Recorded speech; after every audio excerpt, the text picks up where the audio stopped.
जान के दुश्मन को अपनी जान कहते हैं, हम अपनी जान के दुश्मन को अपनी जान कहते हैं। मोहब्बत की इसी मिट्टी को हिंदुस्तान कहते हैं। जो दुनिया को सुनाई दे उसे कहते हैं खामोशी, जो आंखों में दिखाई दे उसे तूफान कहते हैं। जो ये दीवार का सुराग है साहब, जो ये दीवार का सुराग है, चाइना अमेरिका पाकिस्तान साजिशों का हिस्सा है, मगर हम इसे अपने घर का रोशनदान कहते हैं। आजादी का असली मतलब वही समझ सकता है जिसने कभी गुलामी की हो। हम सौभाग्यशाली हैं कि हमने स्वतंत्र भारत में जन्म लिया। यूं तो आजादी की लौ 1857 में ही चल चुकी थी, जो मिसाल बनकर 1947 में हमारे देश को आजाद कराई।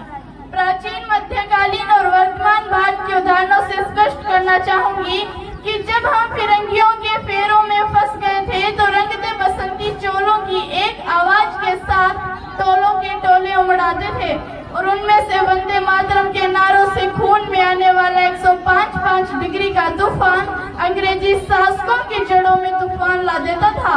लोग मर जाते थे, मिट जाते थे, फांसी चढ़ जाते थे, तो वो भी अपनी देशभक्ति साबित कर रहे होते थे, क्योंकि यह उस दौर की देशभक्ति की कसौटी थी।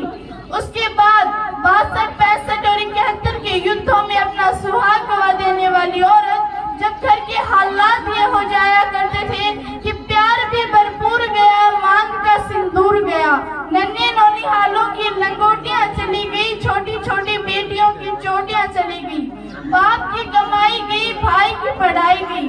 ऐसा एक विस्फोट हुआ, पता ही चला नहीं, पूरे जिस्म की ही कई बोटियां चली गई। आपके लिए तो एक आदमी मरा है साहब, लेकिन किसी के घर की तो रोटियां ही चली गई।